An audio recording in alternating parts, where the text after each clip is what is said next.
Hello and welcome everyone. मैं प्रमोद सिंह आप सभी का स्वागत करता हूं अपने यूट्यूब चैनल EGS स्टडी में।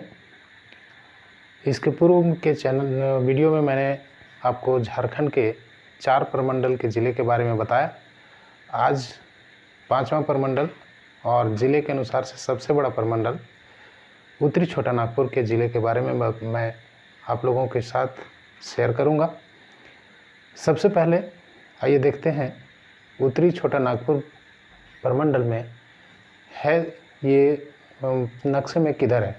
ठीक है, तो उत्तरी छोटा नागपुर जो है वो इस जो लाइन अभी हम ड्रॉ कर रहे हैं वो लाइन से इधर और संथाल परगना का जो क्षेत्र है उससे ये बीच में जो ज़िले हैं वो उत्तरी छोटा नागपुर के ज़िले हैं। इसमें से जो ज़िले हैं वो है ये चतरा, ये हजारीबाग,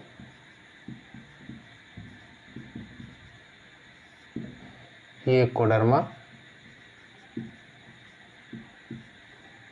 ये रामगढ़, ये आपका बोकारो,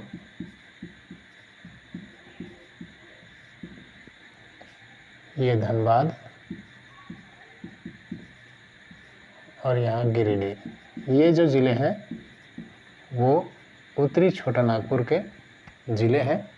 इसका मतलब 1 2 3 4 5 6 7 ज़िले हैं जो कि उत्तरी छोटा नागपुर प्रमंडल के ज़िले हैं। तो आइए शुरू करते हैं। इसमें एक एक करके सभी ज़िले के बारे में छोटे छोटे इंट्रोडक्शन लेते हैं। ठीक है, सबसे पहले चतरा के बारे में बात करते हैं। ठीक है, चतरा तो इसका स्थापना दिवस कब है? तो स्थापना है इसका 29 मई 1991। ठीक है, इसका स्थापना दिवस कब है? तो 29 मई 1991। इसमें आपको जो याद करने के लिए मैंने जो फैक्ट्स कलेक्ट किए हैं वो फैक्ट्स हैं। पहला फैक्ट्स आपको याद करना है यहाँ से भद्रकाली मंदिर को याद करना है। दूसरा याद करना है यहाँ से कौलेश्वरी मंदिर को याद करना है। कौलेश्वरी मंदिर, इसके साथ साथ याद करना है फांसीहारी तालाब को। ठीक है, ये 3 फैक्ट्स आपको याद करना है। इसके साथ साथ आपको ये बताएंगे कि इसका उपनाम क्या है। चतरा का उपनाम है, इसको छोटा नागपुर का प्रवेश द्वार कहा जाता है। ठीक है, इसको छोटा नागपुर का प्रवेश द्वार भी कहा जाता है। यह सबसे छोटा संसदीय क्षेत्र है, झारखंड का सबसे छोटा संसदीय क्षेत्र है। संसदीय इट मीन्स लोकसभा का। ठीक है, संसदीय क्षेत्र सबसे छोटा संसदीय क्षेत्र है चतरा। आइए देखते हैं भद्रकाली मंदिर के बारे में क्या क्या हमको याद करना है। तो भद्रकाली मंदिर के बारे में आपको ये याद रखना है कि ये 3 धर्मों का संगम स्थल है, सनातन धर्म, जैन धर्म और बौद्ध धर्म। यहाँ सनातन धर्म में माँ आदिशक्ति का रूप भद्रकाली का प्रतिमा यहाँ स्थापित है जो सौम्य रूप को दिखाता है। साथ में सनातन धर्म का जो यहाँ साथ में जो क्या कहते हैं जैन धर्म का जो है यहाँ वो 24 में से 10वें जो तीर्थंकर हैं स्वामी शीतलनाथ, उनका ये जन्मस्थली है। ठीक है, शीतलनाथ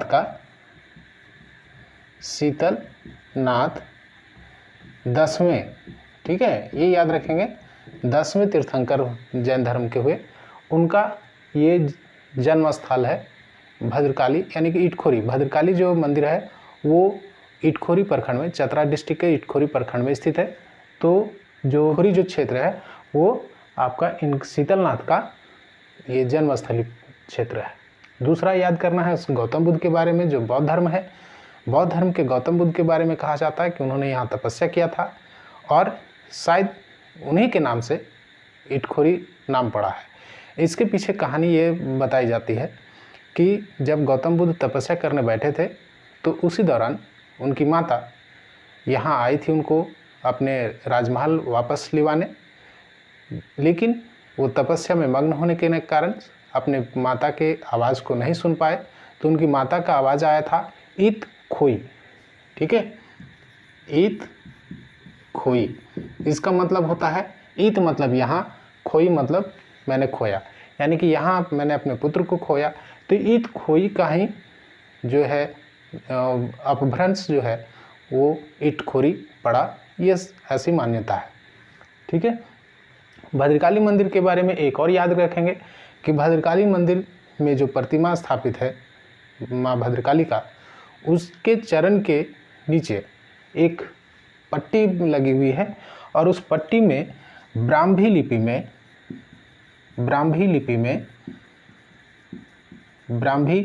लिपि में ये अंकित है कि यह जो मंदिर है, यह जो प्रतिमा है वो 9वीं शताब्दी में राजा महेंद्रपाल द्वितीय के द्वारा स्थापित किया गया।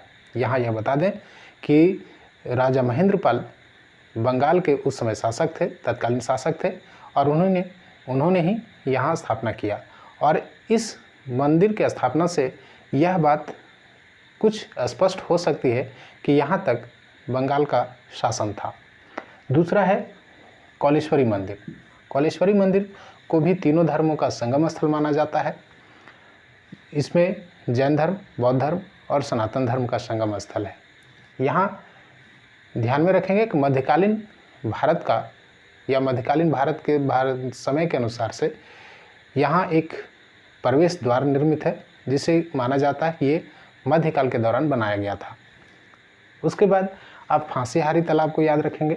तो फांसीहारी तालाब को ये आधुनिक समय का, स्पेशली जिसमें 1857 की क्रांति हुई, उससे जुड़ा हुआ ये स्थल है। फांसीहारी तालाब में रामगढ़ बटालियन में काम करने वाले सूबेदार के पद पर काम करते थे जय मंगल पांडे और सूबेदार नादिर अली शाह। ये दोनों यहाँ अंग्रेज़ों से लड़ते समय इन्हें अरेस्ट किया गया था और 4 अक्टूबर 1857 को इन्हें यही फांसीहारी तालाब के पास इन्हें फांसी दी गई थी। तो ये याद रखेंगे कि फांसीहारी तालाब के पास किनको फांसी दिया गया था, तो जय मंगल पांडे एवं नादिर अली शाह को। कब? तो 4 अक्टूबर 1857 को। ये कहाँ काम करते थे? तो रामगढ़ बटालियन में ये सूबेदार के पद पर थे। इसके बाद आप आ जाते हैं चतरा के बाद हजारीबाग में। ठीक है, हजारीबाग एक्चुअली में ये सभी जो ज़िले हैं वो कहीं ना कहीं हजारीबाग ज़िले से ही जुड़े हुए हैं। उत्तरी छोटा नागपुर के जितने भी ज़िले हैं वो हजारीबाग से ही जुड़े हुए हैं। इनका जुड़ाव यानी कि हजारीबाग के ही अंग कभी थे, लेकिन समय के साथ साथ हजारीबाग के अंग को अलग करते हुए इसे अलग अलग ज़िला के रूप में बनाया गया। आइए देखते हैं हजारीबाग के बारे में। मैप में आपको दिखाए हैं कि हजारीबाग कहाँ है। इसकी स्थापना देख लेते हैं। स्थापना कब हुआ? तो इसकी स्थापना हुआ 1834 ईस्वी में। ठीक है, 1834 ईस्वी में। बहुत सारे यहाँ फैक्ट्स हैं, लेकिन उन सारे फैक्ट्स को मैंने सिर्फ जो ऐतिहासिक स्थल है वहाँ तक सीमित रखा। उसमें से ऐतिहासिक स्थल आगे हम आपको बताएंगे। यहाँ सिर्फ आपको नाम बता रहे हैं, वो याद रखेंगे। यहाँ पर इसको यहीं पर है हजारीबाग में। दूसरा आप याद रखेंगे दुमदुमा याद रखेंगे। तीसरा याद रखेंगे दूध पानी। चौथा याद रखिए इस जगह हजारीबाग ज़िला से वो याद रखेंगे आप सीतागढ़ा पहाड़ को। ये चारों जो साइट हैं, चारों जो स्थल हैं, वो हजारीबाग के ऐतिहासिक समृद्धि को दर्शाते हैं। इसको में प्राचीन कालीन, स्पेशली यदि कहें तो पाषाण कालीन चित्र मिले हैं दुमदुमा, दूध पानी और सीतागढ़ा से प्राचीन कालीन हथियार या उपकरण मिले हुए हैं। आगे देखते हैं इसमें हजारीबाग में और क्या है। तो हजारीबाग से एक और याद रखेंगे, बरसो पानी गुफा। बरसो पानी गुफा ये हजारीबाग के बड़कागांव क्षेत्र में स्थित है। यहाँ आप यदि जाएंगे बरसो पानी गुफा में, और गुफा में जाने के बाद आप यहाँ ताली बजाएंगे तो गुफा के ऊपर से पानी की बूंदें टपकती हैं, इसीलिए इसका नाम बरसो पानी गुफा भी रखा गया है। तो ये 4-5 फैक्ट्स आप हजारीबाग से याद रखें। इसके साथ साथ आप याद रख सकते हैं जेपी कारा को, जहाँ से जयप्रकाश नारायण अपने 5 साथियों के साथ भागे थे। उन्हीं के नाम पर हजारीबाग जेल को जेपी कारा यानी कि जयप्रकाश जेल या कारा रखा गया। आइए तीसरा ज़िला देखते हैं उत्तरी छोटानागपुर का, वो है गिरिडीह। गिरिडीह अब देखते हैं इसकी स्थापना कब हुई थी। तो इसकी स्थापना हुई थी 4 दिसंबर 1972 को। ठीक है, 4 दिसंबर 1972 को इसकी स्थापना हुई। और यहाँ से स्पेशली आपको याद रखना है क्या, तो इसको याद करना है पारसनाथ पहाड़ को। पारसनाथ पहाड़ को, ठीक है। अब इससे जुड़े फैक्ट्स हैं। इससे जुड़े फैक्ट्स में आपको क्या देखना है कि इसको जैन धर्म का मक्का भी कहा जाता है। जैन धर्म का मक्का, ठीक है। जैन धर्म का मक्का मदीना मुस्लिम धर्म का जो पवित्र स्थल है, तो इसको उसकी संज्ञा दी जाती है, जैन धर्म के मक्का कहा जाता है। इसको निर्वाण भूमि भी कहा जाता है। निर्वाण भूमि, अब निर्वाण भूमि इसलिए कहा जाता है कि यहाँ जैन धर्म के 24 तीर्थंकरों में से लगभग 20 तीर्थंकर इस जगह पर निर्वाण प्राप्त किए थे। यहाँ निर्वाण कहने का मतलब मृत्यु से है। जो जैन धर्म के अनुसार से उनके जो तीर्थंकर थे यहीं पर अपना देह त्याग किए थे, इसीलिए इसे निर्वाण भूमि भी कहा जाता है। ठीक है, अब आप इसको याद करें तो पारसनाथ को एक और कहेंगे कि पारसनाथ जो है वो झारखंड की सबसे ऊंची चोटी है। ठीक है, झारखंड की सबसे ऊंची चोटी है। ठीक है, ये याद रखेंगे कितना है, तो 1365 मीटर। ठीक है, ये याद रखेंगे। इसके साथ साथ आप याद रख सकते हैं पारसनाथ पहाड़ के बारे में कि संथाल जनजाति इसे मरांग बुरु के नाम से संबोधित करते हैं। ठीक है, तो ये हो गया गिरिडीह। गिरिडीह में स्पेशली आपको पारसनाथ पहाड़ को याद रखना है। जैन धर्म का मक्का इसे कहा जाता है, इसे निर्वाण भूमि कहा जाता है। पारसनाथ की चोटी सबसे ऊंची चोटी है झारखंड की, और संथाली से मरांगबुरु के नाम से जानते हैं।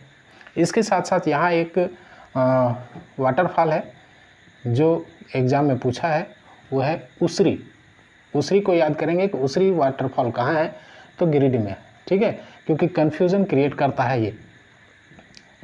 तीसरा, इसके बाद जो नेक्स्ट आपको बता रहे हैं वो है रामगढ़। ठीक है, रामगढ़ के बारे में आप समझिए कि क्या है। रामगढ़ में आपका इसका स्थापना याद कीजिए। इसका स्थापना 12 सितंबर 2007 को हुआ। ठीक है, इसकी स्थापना। यहाँ से क्या याद रखना है, तो यहाँ से याद रखना है आपको रजरप्पा मंदिर को। ठीक है, रजरप्पा मंदिर को आप याद रखेंगे इस जगह पर से। इसे रजरप्पा मंदिर को क्या कहते हैं, तो रजरप्पा मंदिर को वन दुर्गा मंदिर भी कहते हैं। वन दुर्गा मंदिर भी कहते हैं। ठीक है, वन दुर्गा मंदिर भी कहते हैं इसे। रजरप्पा मंदिर जो है वो 2 नदियों के संगम स्थल पर है, दामोदर और भैरवी नदी के, दामोदर एवं भेड़ा नदी।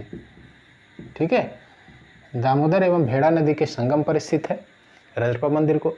इसे छिन्नमस्तिका मंदिर भी कहते हैं। छिन्नमस्तिका, ठीक है। छिन्नमस्तिका छिन्न मतलब कटा हुआ यानी कि अलग, और मस्तिका यानी मस्तक, यानी कि आदिशक्ति का जो स्वरूप है उसमें उस रूप को दिखाया गया है जिसमें उनकी जो मस्तक है वो कटा हुआ है। ठीक है, तो इसमें से ये 3 फैक्ट्स आप याद रखेंगे कि दामोदर एवं भेड़ा नदी के संगम पर स्थित है। इसे वन दुर्गा मंदिर भी कहा जाता है और इसे छिन्नमस्तिका भी कहा जाता है, छिन्नमस्तिका मंदिर भी कहा जाता है रामगढ़ से। अब इसमें से आगे जो याद रखना है वो आप याद रखिए धनबाद को। ठीक है, धनबाद, इसका स्थापना आपको याद रखना है। स्थापना कब हुआ था? तो 24 अक्टूबर 1956 में। ठीक है, 24 अक्टूबर 1956 में इसकी स्थापना हुई थी। और यहाँ से आपको क्या याद रखना है? तो आइए देखते हैं यहाँ से क्या क्या याद करना है। तो यहाँ से ये याद रखना है कि ये मानभूमि का जो ऐतिहासिक जिला था, उस समय का क्षेत्र था, मानभूमि का ये अंश है, उसी का हिस्सा है। ठीक है, मानभूमि का ये हिस्सा है। और क्या याद रखेंगे? तो यहाँ से याद रखेंगे क्या? तो मैथन बांध है, आपको जामताड़ा में बताए होंगे, मैथन बांध और पंचेत बांध है। ठीक है, पंचेत बांध है, ये याद रखेंगे। इसके साथ साथ आप याद रखेंगे इसको ISM को। ठीक है, ISM कहने का मतलब Indian school of mines, Indian school of mines. ठीक है, इंडियन स्कूल ऑफ माइंस यहाँ धनबाद में स्थित है। आपसे एक क्वेश्चन पूछा जाएगा कि ISM कहाँ है? तो ISM धनबाद में है। इसकी स्थापना कब की गई थी? तो 1926 में की गई थी। कब किया, कौन किया था? तो लॉर्ड इरविन ने ISM की स्थापना की थी। ठीक है, और 2016 में झारखंड सरकार ने ISM को IIT का दर्जा दिया था। ये दोनों फैक्ट्स आप याद रखेंगे। ठीक है, IIT का दर्जा दिया गया कब? 2016 में। और इसकी स्थापना कब हुई? तो 1926 में। एक और यहाँ से याद रखेंगे, वो है भटिंडा फॉल को। हम इसको इसलिए कलेक्ट किया भटिंडा फॉल को कि ये नाम ज़रा अलग है और हो सकता है कि आपसे ये क्वेश्चन पूछा जाए कि भटिंडा फॉल कहाँ है। ठीक है, तो भटिंडा फॉल धनबाद में। इतने सारे फैक्ट्स आपको याद रखने हैं कहाँ से? तो धनबाद से। आइए देखते हैं इसके बाद लास्ट जो है ज़िला, 7वां ज़िला, वो है बोकारो। बोकारो को देखते हैं।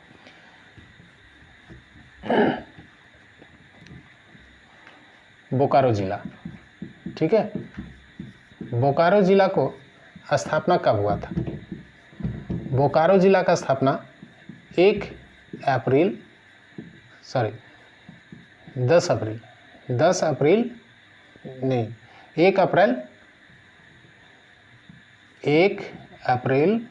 1991। ठीक है, स्थापना कब हुआ था? तो 1 अप्रैल 1991 में हुआ था। अब यहाँ से आपको क्या क्या याद रखना है? सो देखिए, बोकारो से क्या फैक्ट्स आप मैंने जो कलेक्ट किया है वो आपको दे रहे हैं। इसका पुराना नाम, ठीक है, बोकारो का पुराना नाम, बोकारो का पुराना नाम क्या है? इसे माराफारी कहते हैं। ठीक है, माराफारी। और अब यहाँ से फैक्ट क्या क्या याद करना है आपको? वो फैक्ट याद करना है यहाँ से। देखिए, गोमिया याद रखिए, गोमिया को याद रखिए, भेंडरा को, ठीक है, याद रखिए पर्वतपुर को, ठीक है, और याद रखिए तेनू घाट को। ठीक है, ये 4 फैक्ट्स आप यहाँ से याद रखिए। गोमिया जो है वो एशिया का सबसे बड़ा विस्फोटक कारखाना यहाँ स्थित है। ठीक है, सबसे बड़ा विस्फोटक कारखाना। ठीक है, सबसे बड़ा विस्फोटक कारखाना कहाँ है? तो गोमिया में। ये एशिया का सबसे बड़ा विस्फोटक कारखाना है। भेंडरा को झारखंड का शेफील्ड कहते हैं।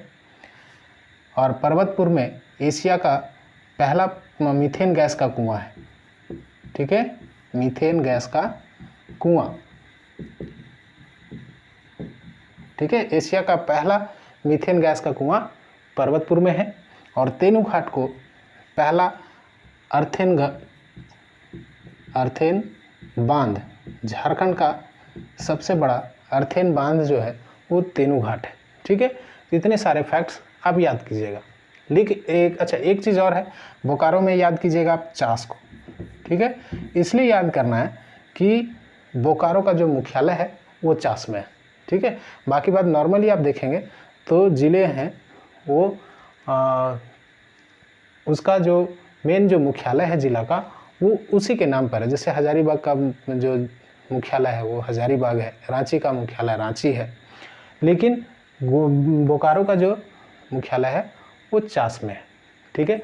तो आज यहाँ आपका झारखंड के लगभग सभी ज़िले मैंने कंप्लीट कर दिए हैं। ये आपका था लास्ट परमंडल, और ज़िले के अनुसार से सबसे बड़ा परमंडल उत्तरी छोटा नागपुर के परमंडल। उत्तरी छोटा नागपुर परमंडल के ज़िले के बारे में मैंने बताया। आइए एक बार सिर्फ देख लेते हैं परमंडल में कौन कौन है। तो ये आपको तो बताए कि इधर क्या है, संथाल परगना परमंडल, ठीक है, संथाल परगना परमंडल। ये हो गया आपका उत्तरी छोटा नागपुर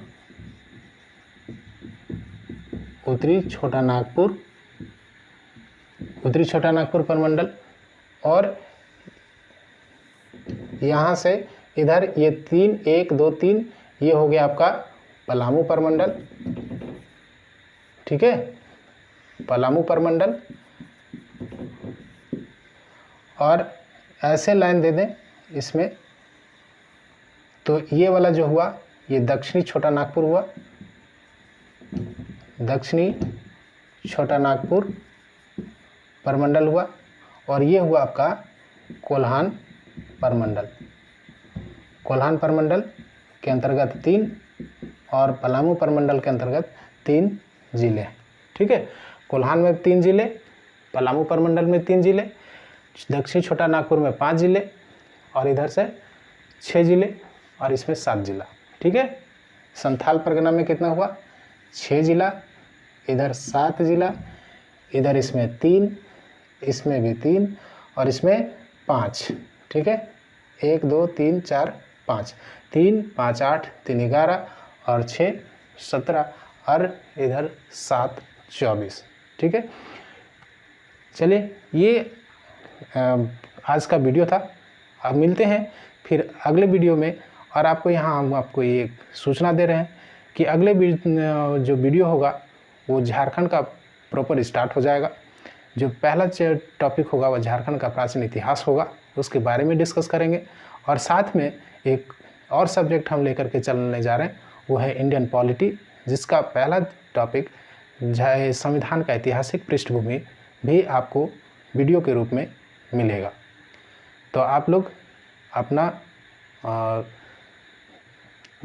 कीमती समय इसमें दे रहे हैं, तो मेरा प्रयास है कि आप लोगों को उचित एवं सही मार्गदर्शन मैं दूं और अच्छे तरीके से तैयारी करने में सहायता करूं।